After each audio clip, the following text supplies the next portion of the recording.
Hello, everybody. Welcome back to part 7 in this short series. I'm getting prepared to teach a class on Java programming language in the fall, and I like to make videos for them. And I thought I'd just share this particular set on YouTube. The final project for the class is going to be a web application with Spring Boot. That's what the first 4 videos were in the series, and that way the students had just can go to just one place and see that. And after those were up, I thought I'd follow it up with a couple other useful things. So um, after we finished the project, we went in and um, saw how to build it as a WAR file, uh, package it as a WAR file, which is just comment, hitting Control/ to comment this line on and off. Because to test locally, it has to be a jar file. But when we go to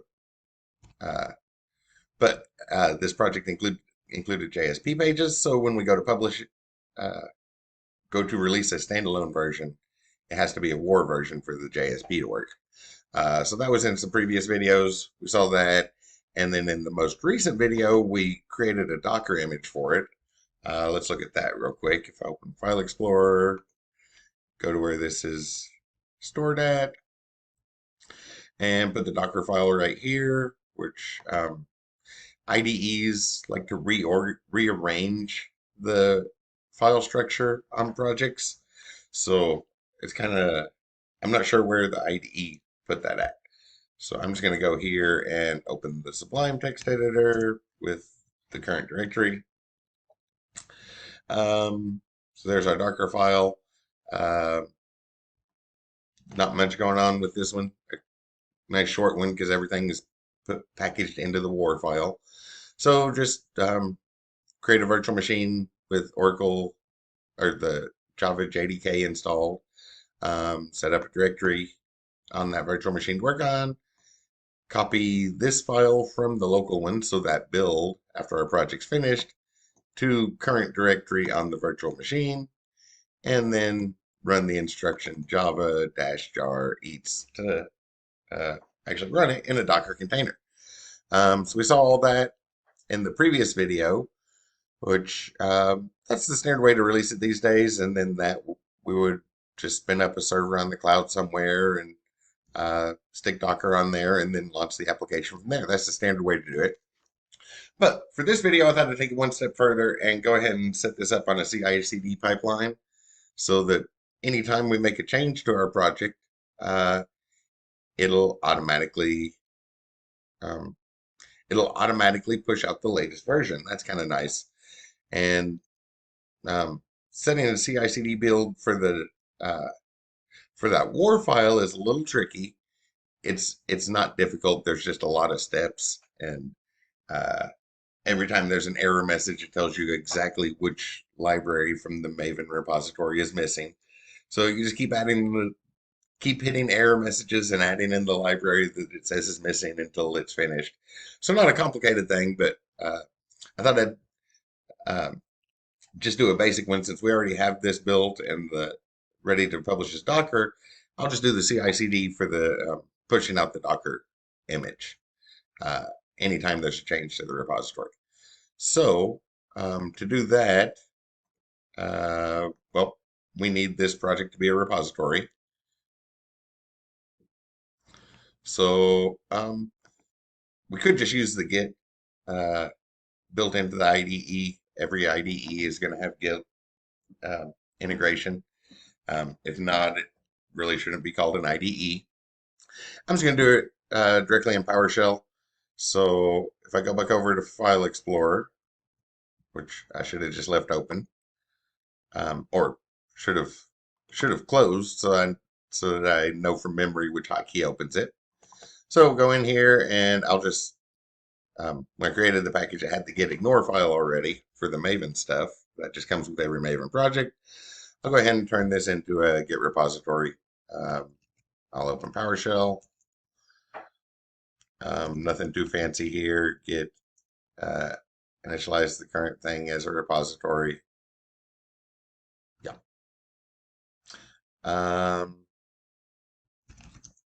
Stage all the current files. Normal message going to replace line feeds with carriage return line feeds, and go ahead and make that commit. What's the commit message? Initialize repository. The project is finished.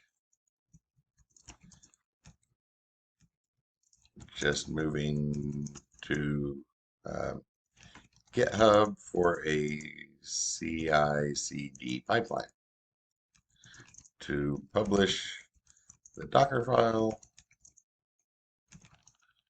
the Docker image, anytime there's a change to the project. That way, we don't have to worry about updates and versions and all of that stuff. It just, whenever somebody goes to open the software, they just always get the latest version from the repository. There's a change to the source code or to the project. I'll write it that way. And then in the footer, no issues to report. There's no issues to automatically fix or anything, so we'll close that. We have all of that there. And now we can push it up to GitHub. So it's all set up as a repository, git log. All the files are committed, have our message, all of that. Normal stuff. So I'll just open a browser and set up a place on GitHub to keep this. Nothing fancy here. Just a new one. Can I use the name Eats?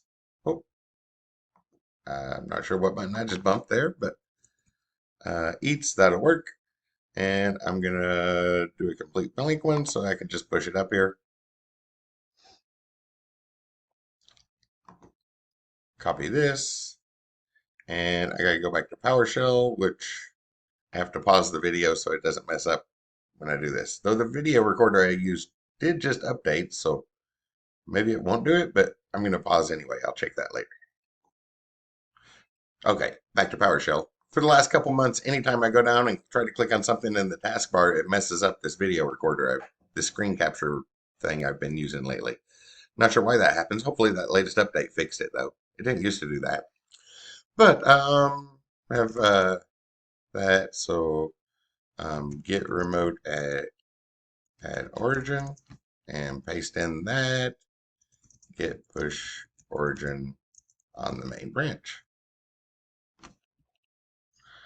Okay, so that should be good. Come back over here, reload this. And we have our repository here, and it includes the Docker file, as well as, that gitignore file must have, it's ignoring the target. I don't want to ignore the target.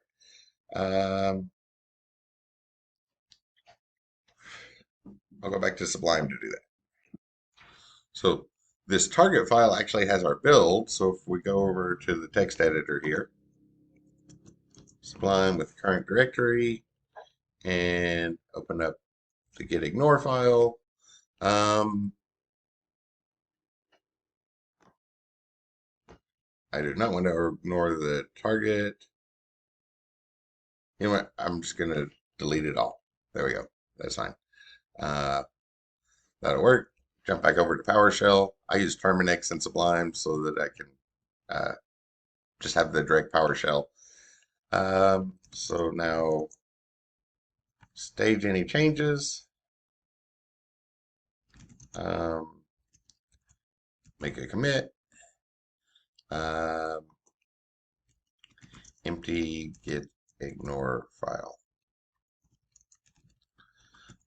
The gitignore file was ignoring our finished program. That'll work. Save that, close that, and now I should be able to push that back up.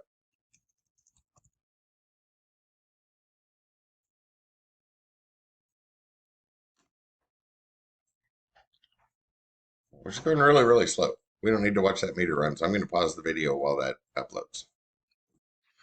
Okay, I don't know why that went so slow that time. It wasn't that big. Something must be messing with my internet connection. But that finishes up here on the local machine. So if we come back over here and reload this, we should have target. There we go. So now we have that version we want to build, and we have the Docker file. So we're ready to create our pipeline here. So if we go over to Actions, and it noticed the Docker image, so first thing it tried to do is create a publish Docker image.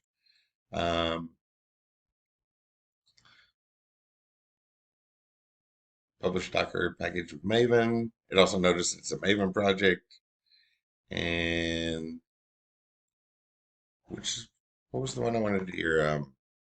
I think it's listed as Docker container instead of Docker image. This just pushes out the image to the package. It's missing a couple of things that are nice to have here. So I'm going to look for this one, Docker container. Oh, this one, that's right. This one doesn't say where to push it to. It just creates it, but uh, it's expecting you to add stuff. And I like to look for this one, um, publish a Docker container. This publishes to GitHub packages. And in this one, we take stuff out instead of adding it. And I find that a little bit easier. So if we click the publish Docker container, here's our YAML file. Scheduled to do every night by default, so that's fine. Anytime there's a push to the main branch or a pull request on the main branch, it's going to run.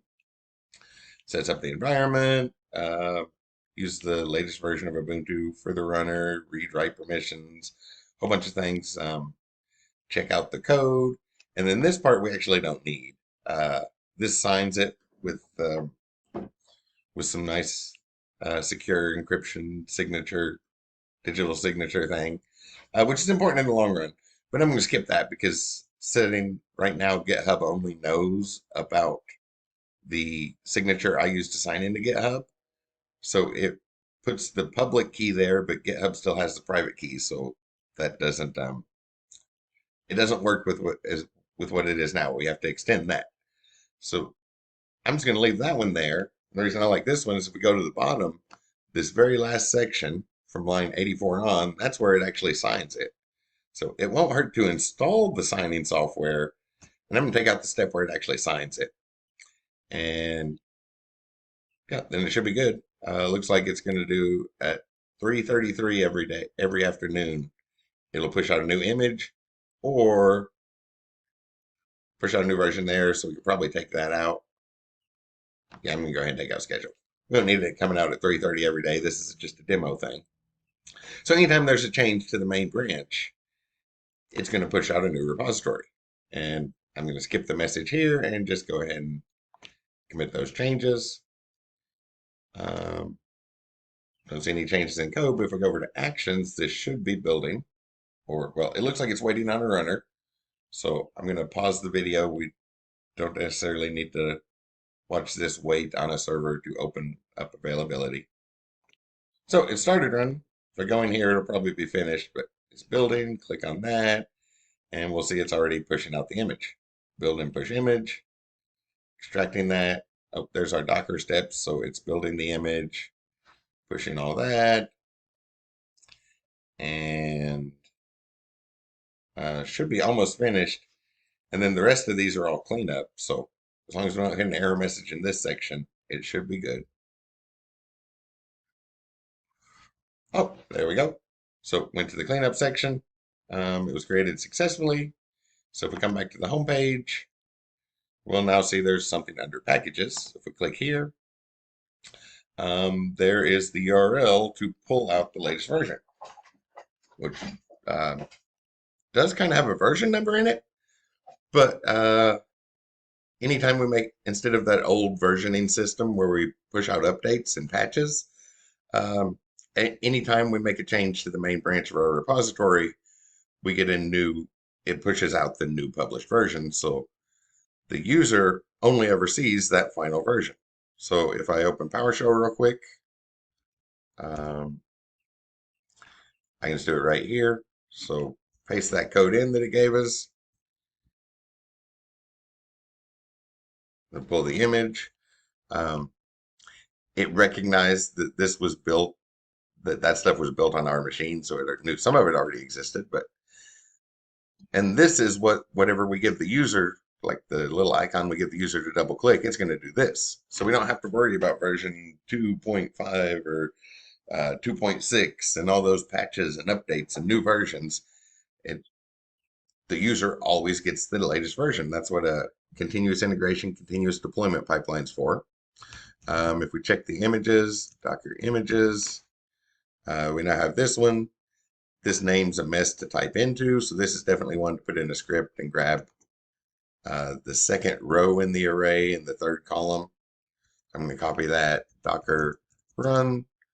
That this is a web application, so with port 8080 connected to port 8080, one of them on the local machine, one of them on the Docker virtual machine, and then run this image. And it should still work exactly like it did before.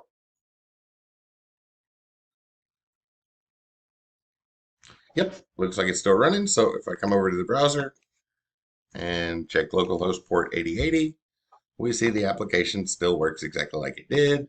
And the modern sort of release on that, nothing super fancy there.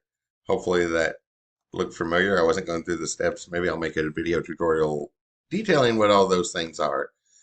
But that gives us a nice way to push out the final image. So then when we're making any changes, we would just make any changes on a side branch over on a side branch. Make sure we build that new war file. Make sure we build the latest release of the war, and then push that back to the main branch. And as soon as we do, we'll get a new version of the software on a CI/CD pipeline. So the icon we give to the end user to start the application really just asks for the latest version every time, so we don't have to worry about updates and patches and all of that stuff. They never have a version that goes out of date. More modern method of deploying software. So I just thought I would add that video in there. I thought it would be a little quicker than 17 minutes, but hopefully you found that helpful. I did go through that quick, not really explaining the steps. This was for, again, intended for a class I'm teaching in the fall, where this will be gone over in a class example. So the initial intended recipients of this video will see this in a lecture, and then this will be a quick review when they go to do it on their final project. But hopefully, I made it public on YouTube, so hopefully other people find it useful as well. Thanks.